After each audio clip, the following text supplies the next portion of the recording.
नमस्कार, आजाद सिपाही में आपका स्वागत है। मैं हूं राहुल सिंह। आम बजट से हर आम की बंधी है कई उम्मीदें।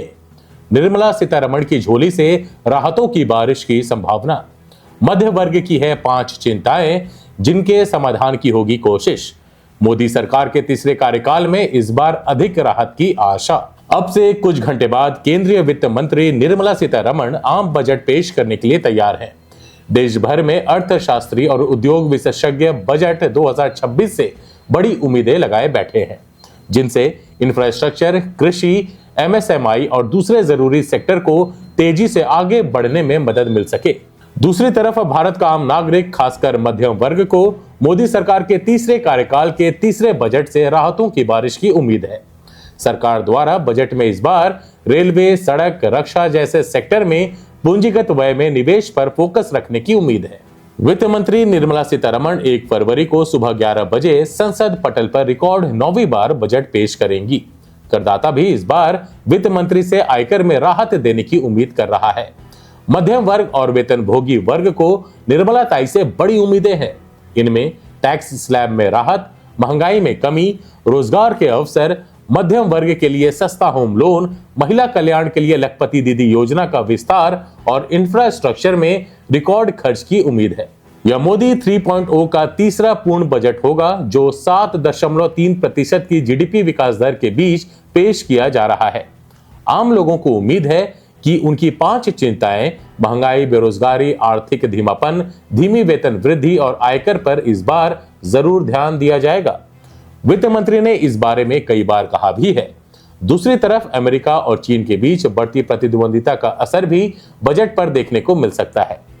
क्या हो सकता है बजट का मुख्य आकर्षण और मध्यम वर्ग की किन चिंताओं पर रहेगा वित्त मंत्री का फोकस, आइए जानते हैं आजाद सिपाही के संपादक राकेश सिंह की रिपोर्ट से। एक तरफ केंद्रीय वित्त मंत्री निर्मला सीतारमण लगातार 9वीं बार बजट पेश करने की तैयारी कर रही हैं।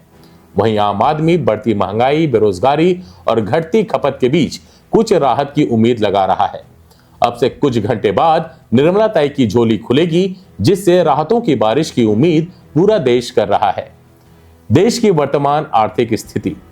इस समय जब केंद्रीय वित्त मंत्री निर्मला सीतारमण सालाना बजट पेश करने की तैयारी कर रही हैं, ऊपर से देखने पर देश की अर्थव्यवस्था ठीक ठाक हालत में दिखती है।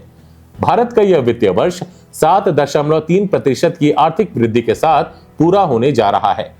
जीडीपी के मामले में यह $4 ट्रिलियन का आंकड़ा पार कर चुका है और एशिया की दूसरी सबसे बड़ी अर्थव्यवस्था के रूप में जापान को पीछे छोड़ने वाला है।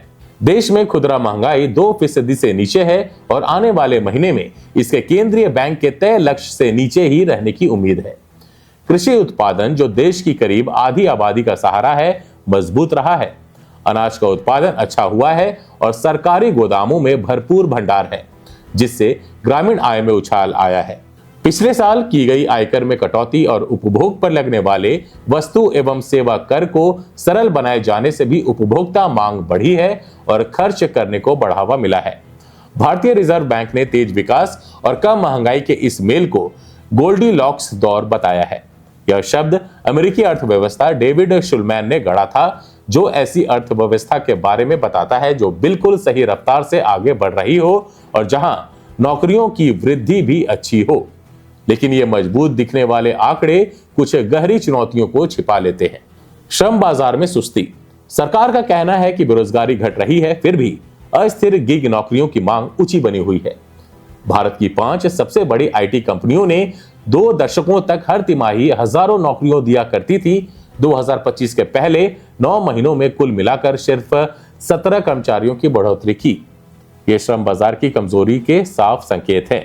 1990 के दशक से भारत के मध्यम वर्ग को जन्म देने वाले सॉफ्टवेयर सेक्टर में भर्ती पर लगी रोक देश की विशाल बैंक ऑफिस अर्थव्यवस्था में एआई की वजह से बढ़ती बाधाओं को उजागर करती है। श्रम प्रधान निर्यात उद्योगों में संकट जारी। देश ने 2026 में प्रवेश ट्रंप के 50% टैरिफ की लंबी छाया के साथ किया है। यह एक ऐसा गतिरोध है जो उम्मीद से कहीं ज्यादा समय तक चल गया है। प्रधानमंत्री नरेंद्र मोदी की सरकार ने व्यापार में विविधता लाने के लिए तेजी दिखाई है और एक के बाद एक मुक्त व्यापार समझौते या एफटीए किए हैं, जिनमें सबसे हालिया समझौता यूरोपीय संघ के साथ हुआ। लेकिन निर्यात पर पड़ने वाला दबाव अब साफ दिखने लगा है। विशेषज्ञों के मुताबिक 50% अमेरिकी टैरिफ लागू होने के बाद अमेरिका को होने वाला निर्यात लगातार कमजोर होता गया है, जबकि दुनिया के बाकी हिस्सों में इसमें सिर्फ मामूली बढ़त दिखी है। विश्लेषकों का कहना है कि एफटीए लंबे समय में मदद करेंगे, लेकिन गैर अमेरिकी बाजारों में भारत, वियतनाम और बांग्लादेश जैसे देशों से मुकाबला कर पाएगा या नहीं, यह कई दूसरी बातों पर निर्भर करेगा, जैसे गुणवत्ता, कीमत और पैमाना। कॉर्पोरेट भारत ने निवेश क्यों नहीं किया? जहां व्यापार से जुड़ी बहसों पर टैरिफ हावी हो रहे हैं, वहीं अर्थशास्त्री एक और लंबे समय से चली आ रही समस्या को लेकर चिंतित है, जिसे भारत तेज विकास के बावजूद पलट नहीं पाया है, और वह है कमजोर निजी निवेश। जानकारों का कहना है कि कॉर्पोरेट निवेश 2012 से ठहरा हुआ है और जीडीपी के करीब 12% पर ही अटका हुआ है। सवाल यह है कि सरकार यह क्यों नहीं पूछ रही है कि लगातार 13 सालों से कॉर्पोरेट भारत ने निवेश क्यों नहीं किया। जानकारों के मुताबिक नए निवेश इसलिए रुके हुए हैं क्योंकि मांग मजबूत नहीं है और फैक्ट्रियों में पहले से ही अतिरिक्त क्षमता मौजूद है। इसकी वजह से नई क्षमता खड़ी नहीं हो पा रही है। यह स्थिति और विदेशी निवेशकों का भारत से पैसा निकालना इस बात का संकेत है कि ऊंची दिखने वाली जीडीपी वृद्धि दर के पीछे अंदरूनी कमजोरियां छिपी हुई हैं। दरअसल भारत लंबे समय में विदेश से सिर्फ सीमित पूंजी ही आकर्षित कर पाया है, जिसकी बड़ी वजह अब भी बना हुआ लाइसेंस राज है, जिसकी वजह से जमीन खरीदना या कर्मचारियों को रखना और निकालना बेहद महंगा और मुश्किल होता जाता है। जो एशियाई अर्थव्यवस्थाएं तेज और टिकाऊ विकास कर पाई, जैसे पहले चीन और हाल के वर्षों में वियतनाम, उनके उछाल के दौर में शुद्ध प्रत्यक्ष विदेशी निवेश जीडीपी के 4% से ऊपर चला गया था। भारत में यह आंकड़ा कभी 1.5% से ऊपर नहीं गया और अब तो सिर्फ 0.1% रह गया है। सरकार ने हाल ही में अपने श्रम कानूनों का अध्ययन किया है और उसका कहना है कि इससे कारोबार करने का माहौल आसान होगा, लेकिन क्या इससे विदेशी पूंजी दोबारा भारत की ओर आकर्षित होंगी? इसका जवाब मिलना अभी बाकी है। किसी बड़े प्रोत्साहन पैकेज की उम्मीद नहीं। इस पृष्ठभूमि में इस बजट में वित्त मंत्री के 2 अहम बातों पर जोर देने की संभावना है: ज्यादा सुधार और वित्तीय अनुशासन। उत्पादन से जुड़ी प्रोत्साहन योजना का विस्तार, यानी घरेलू मैन्युफैक्चरिंग को बढ़ावा देने वाली योजनाएं, और एमएसएमई के साथ निर्यातकों के लिए समर्थन पर ध्यान केंद्रित किए जाने की संभावना है। चूंकि भारत निर्यात को बढ़ाने की कोशिश कर रहा है, इसलिए सीमा शुल्क दरों में कटौती की जा सकती है और रक्षा क्षेत्र में पूंजीगत खर्च बढ़ाया जा सकता है। पिछले 4 वर्षों में मोदी सरकार ने हर साल $100 अरब से ज्यादा खर्च सड़कों, रेल और दूरसंचार उपकरण जैसे नए बुनियादी ढांचे के निर्माण पर किया है। यह रुझान आगे भी जारी रहने की संभावना है और पूंजीगत व्यय के जीडीपी के करीब 3% पर स्थिर रहने की उम्मीद है। लेकिन पिछले साल के बजट को देखते हुए जो मध्यम वर्ग पर दबाव कम करने पर केंद्रित था, जिसके लिए आयकर और जीएसटी में जीडीपी के लगभग 0.9% के बराबर कटौती की गई थी, इससे सरकार के कर संग्रह में कमी बढ़ने की आशंका है। इसी वजह से जोर इस बात पर रहेगा कि राजकोषीय घाटे को कम किया जाए या कम से कम उसे काबू में रखा जाए।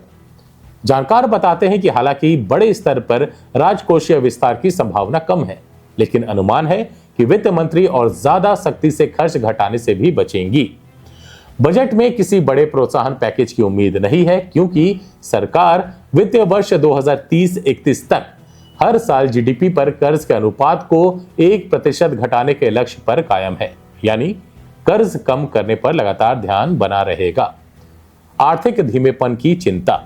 राष्ट्रीय सांख्यिकी कार्यालय का अनुमान है कि 2025-26 में भारतीय अर्थव्यवस्था की वृद्धि दर 7.4% रहेगी। महामारी के दौरान आई गिरावट के बाद यह दूसरी सबसे कम वृद्धि दर है। हालांकि 2024 के चुनावी वर्ष में आधारभूत ढांचे पर पूंजीगत खर्च में कमी को इस गिरावट का एक कारण माना जा रहा है। आधारभूत ढांचे की परियोजनाओं में बड़े पैमाने पर सीमेंट, स्टील और मशीनरी का इस्तेमाल होता है, जिससे उन उद्योगों में तेजी आती है और मैन्युफैक्चरिंग और कंस्ट्रक्शन क्षेत्र में नौकरियों के मौके बनते हैं। इसलिए अर्थशास्त्रियों का कहना है कि विकास दर और रोजगार सृजन के लिए पूंजीगत खर्च को बढ़ावा जरूरी है। अर्थशास्त्रियों के अनुसार मांग में कमी आने का एक पहलू गैर बराबरी का बढ़ाना भी है। असंगठित क्षेत्र में 94% कामकाजी लोग हैं। वहां वेतन और महंगाई की मार से मांग के कम होने का असर अर्थव्यवस्था की रफ्तार पर पड़ता है। असंगठित क्षेत्र में रोजगार सृजन का दारोमदार आधारभूत ढांचे पर पूंजीगत खर्च के बढ़ावे पर है और अर्थव्यवस्था को गति देने के लिए इसे बढ़ाने की जरूरत है।